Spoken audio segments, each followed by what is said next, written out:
आज एक पावन अवसर है, पावन दिन है क्योंकि आज गांधी जयंती है, लाल बहादुर शास्त्री जयंती है और विजयादशमी है।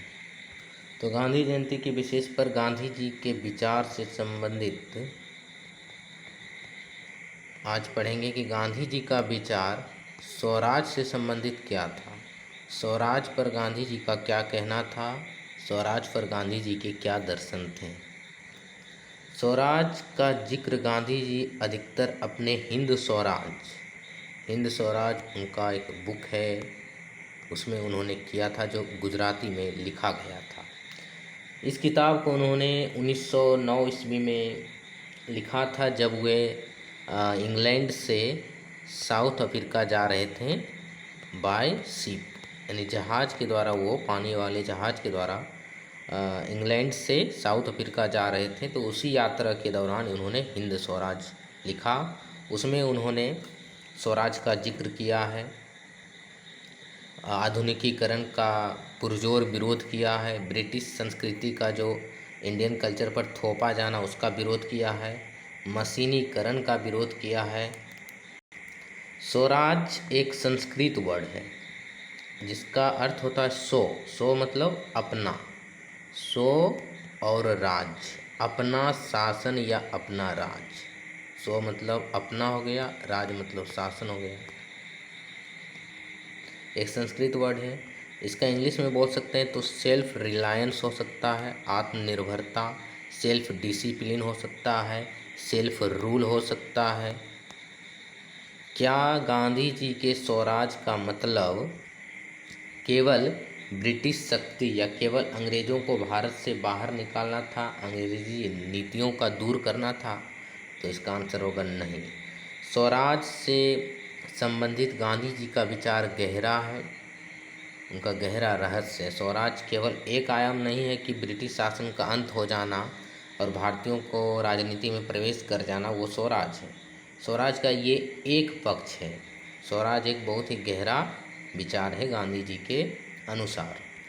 गांधी जी ने स्वराज से संबंधित विचार में उन्होंने एक शब्द प्रयोग किया है जिसका नाम है स्वराज के चौराहे। स्वराज के चौराहे, चौराहे मतलब चार रास्ता, यानी कि स्वराज के चार आयाम हैं। कितने? चार आयाम। तो इसमें पहला आता है नैतिक आयाम। गांधी जी के अनुसार स्वराज के चार आयाम हैं, चार स्तर हैं, जिसमें से पहला है नैतिक आयाम। इसी को आध्यात्मिक आयाम भी बोलते हैं, इसी को व्यक्तिगत आयाम भी बोलते हैं। व्यक्तिगत स्वराज, नैतिक स्वराज, आध्यात्मिक स्वराज या व्यक्तिगत स्वराज। इसमें उन्होंने, गांधी जी ने कहा था कि राम और रावण में युद्ध हुआ, जैसा कि रामायण में वर्णित है, और उसमें रावण की पराजय हुई, राम की जीत हुई, रावण की पराजय हुई। क्योंकि राम दैवीय शक्ति के दैवीय गुण था राम में, इसलिए वो मर्यादा पुरुषोत्तम भी कहलाए, जबकि रावण में आसुरी प्रवृत्ति गुण था। और यही युद्ध हमारे मन या आत्मा में चलता है, हमारे मन या विचारों में चलता है। एक दैवीय प्रवृत्ति का गुण होता है, एक असुरी प्रवृत्ति यानी राक्षसी प्रवृत्ति का गुण होता है। दोनों विचारों में कन्फ्लिक्ट होता है, और यदि हमारी जो इच्छाएं हैं, दैवीय इच्छा, वो जीत हासिल करती है व्यक्तिगत स्तर पर। जैसे कोई व्यक्ति ए है, वो अपनी इच्छा, उसका इच्छा है, कुछ राक्षसी इच्छा है, कुछ दैवीय इच्छा है। यदि वो राक्षसी इच्छा का अंत कर लेता है, दैवीय इच्छा का विकास करता है, तो वो वहाँ पर हो गया राम राज। क्या हो गया? उसका विचारों में राम राज की स्थापना हो गई। जब विचारों में दैवीय गुणों या शक्ति की जीत होती है तो उसमें राम राज कहा जाता है। यानी कि गुण और अवगुण, विचार में भी ये होता है, ये अच्छा है कि ये अच्छा है, तो गुण की जब जीत होती है सगुण की, तो उसमें हम कहेंगे कि वो व्यक्तिगत स्तर पर स्वराज हो गया। तो गांधी जी के अनुसार नैतिक, आध्यात्मिक या व्यक्तिगत स्वराज का अर्थ क्या हो गया? जो हमारी इच्छा चलता है मन, विचारों में कन्फ्लिक्ट, उसमें यदि दैवीय प्रवृत्ति के गुणों का हावी हो जाना राक्षसी प्रवृत्ति गुणों पर, तो उसको हम बोलेंगे रामराज या स्वराज। गांधी जी के अनुसार स्वराज ही रामराज है।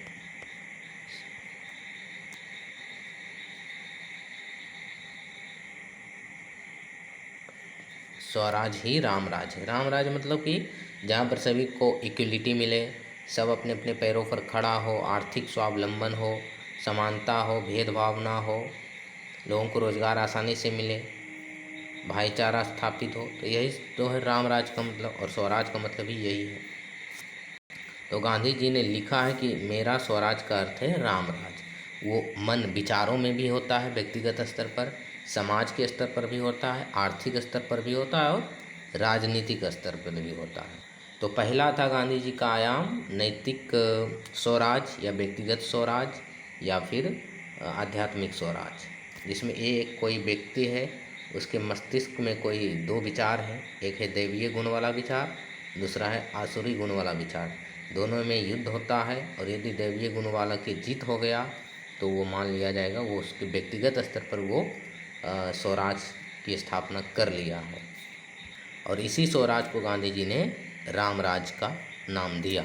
यानी इसका मतलब हुआ कि इच्छाओं का जो दमन करना, हमें जो भौतिकवादी संस्कृति है उसका लोप करना, यही इससे मतलब निष्कर्ष निकाला जा सकता है। आत्मनियंत्रण, आत्म अनुशासन भी हो सकता है इसका मतलब। अगला है गांधी जी का राजनीतिक स्वराज। दूसरा आयाम क्या है? राजनीतिक स्वराज, पॉलिटिकल स्वराज। राजनीतिक स्वराज का अर्थ क्या हुआ? क्या गांधी जी केवल ये चाहते थे कि भारत से ब्रिटिश शासन का अंत हो जाए और भारतीयों को भारत लोकतंत्र की स्थापना हो जाए और उस लोकतंत्र में भारत के लोगों के द्वारा शासन हो? तो नहीं। गांधी जी का जो राजनीतिक स्वराज है वो बहुत डीप है, बहुत ही गहरा है। उसमें उन्होंने कहा है कि आइडियल कंडीशन कब होगा स्वराज का, राजनीतिक स्वराज का, जब हमें सरकार की ज़रूरत ही ना हो, गवर्नमेंट का कंट्रोल ही जनता के पास, जनता में ना हो। जनता इतना विवेकपूर्ण बन जाए, इतना स्टेट यानी राज्य इतना विवेकपूर्ण, तार्किक, इतना जागृत, इनलाइटन हो जाए कि सरकार का कंट्रोल की ज़रूरत ही ना पड़े। जनता खुद समझ सके कि ये उचित है, ये अनुचित है, ऐसा करना है, समाज के लिए ऐसा करना है, तो उसको हम बोलेंगे ideal condition of Swaraj. Gandhi ji के अनुसार ये है राजनीतिक स्वराज, जिसमें स्टेट की या गवर्नमेंट की ज़रूरत ही ना हो। उन्होंने ग्राम स्वराज की भी बात की, यानी कि जो ग्राउंड लेवल पर लोकतंत्र है, गांव है। उन्होंने कहा था कि भारत की आत्मा गांव में निवास करती है, भारत माता ग्राम वासिनी। इसलिए ग्राम को यानी गाँवों को स्वायत्तता देना चाहिए, उसको आत्मनिर्भर बनाने की प्रयास करना चाहिए, राजनीति में अधिक से अधिक भागीदारी सुनिश्चित करना चाहिए, गाँव को भारत के मेन स्ट्रीम से जोड़ना चाहिए, उसे राजनीतिक स्वायत्तता का अधिकार मिलना चाहिए, वगैरह वगैरह। और राजनीति में धर्म, प्रजाति, कलर, जेंडर, एरिया यानी क्षेत्र के आधार पर राजनीति नहीं करना चाहिए। हमें समानता, रोजगार, अपनी संस्कृति, लोकतंत्र, बंधुता आदि के आधार पर, अपने काम के आधार पर राजनीति करना चाहिए। भेदभाव समाज में स्थापित करना नहीं चाहिए। तो यही था राजनीतिक स्वराज गांधी जी का संक्षेप में। तीसरा है सामाजिक स्तर पर स्वराज। गांधी जी के अनुसार सामाजिक स्वराज क्या है? तो सामाजिक स्वराज में है कि जो पहला था, जो हिंदुओं में अछूतों की अवधारणा, अछूतों का अंत करना चाहिए। उन्होंने अस्पृश्य लोग जिन्हें माना जाता था उसको गांधी जी ने हरिजन कहा। हरिजन मतलब हरि का जन, हरि मतलब गॉड, भगवान विष्णु, और जन मतलब उनका प्रजा। तो हरि के जन से संबोधित किया अछूतों को उन्होंने, उसको बराबरी का हक दिलवाया समाज में, और समाज में जो व्याप्त कुरीतियाँ हैं उसको दूर करने की बात कही, असमानता को दूर करने की बात कही। उन्होंने मशीनीकरण का विरोध किया कि मशीनीकरण से, उन्होंने कहा अंग्रेज़ों की जो नीति है आधुनिकता और मशीनीकरण, इससे हमारी जो रॉ मटेरियल है उससे अधिक प्रोडक्ट बनाया जाता है और हमें सस्ता कीमत पर बेचा जाता है, और हमारे जो मजदूर हैं वो खाली बैठे रहते हैं, उनका आर्थिक शोषण होता है, उनको काम नहीं मिलता है, ये वो। तो इसलिए वो मशीनीकरण के खिलाफ थे। मशीनीकरण के खिलाफ नहीं थे, उनका कहना था मशीनीकरण का उतना एडवांसमेंट नहीं होना चाहिए कि लोगों के जो अकुशल लोग हैं उनको रोजगार ही ना मिले। तो यही था उनका सामाजिक स्वराज में समानता, बंधुता, ये सब, जातीय असमानता, इनकम इनक्वलिटी की दूर करने की बात कही। सामाजिक स्वराज पर गांधी जी ने लिखा है कि 10% ऐसे लोग हैं जिनके पास 90% प्रॉपर्टी है, और 90% ऐसे लोग हैं जिनके पास मात्र 10% संपत्ति है। तो ये गलत है। आर्थिक असमानता को दूर करने की भी बात कही, लोगों में कौशल, स्किल डेवलपमेंट की बात कही, कुटीर उद्योग, ग्रामीण स्तर पर जो इंडस्ट्री है, विलेज इंडस्ट्री, ये खाद्य इंडस्ट्री बनाने की भी बात कही गई गांधी जी के द्वारा। और सामाजिक स्वराज में लोगों की स्वराज, तो वो समाज के सभी वर्ग एक समान हैं। सामाजिक स्वराज में भेदभाव नहीं होना चाहिए। स्वराज्यवादी संविधान के अंतर्गत प्रत्येक समुदाय को समान भाव से देखा जाना चाहिए। तो यही सब है इनका सामाजिक स्वराज। अगला है चौथा स्तर या आयाम, आर्थिक स्वराज। आर्थिक स्वराज में गांधी जी ने कुटीर उद्योग पर बल दिया, मशीनीकरण का विरोध किया, और जैसे हथकरघा चरखा, अपने मतलब खुद उगाओ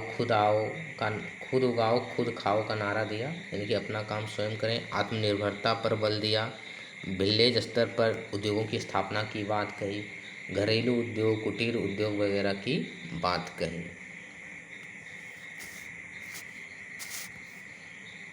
स्वदेशी को अपनाओ, यानी भारत ऐसी व्यवस्था इस्टेब्लिश करनी चाहिए कि भारत में ही सामान उत्पन्न हो, भारत में ही उसका बिक्री वगैरह हो, भारत के लोग ही बनाए, विदेश में ना जाना पड़े इंडिया को।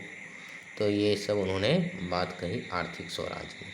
तो जितने भी गांधी जी का जो दर्शन है उसमें अहिंसा, सत्य, समानता, बंधुता, नैतिकता, अनुशासन, ये सब कुछ पिलर हैं उनका। जितने भी विचार, ये दर्शन है। गांधी जी के स्वराज में केवल ब्रिटिश शासन का अंत ना होकर उसमें नैतिक स्वराज है, सामाजिक स्वराज है, यानी कि बहुआयामी स्वराज है, मल्टी डायमेंशनल स्वराज की बात गांधी जी ने किया है, ना कि केवल ब्रिटिश शासन के अंत की बात।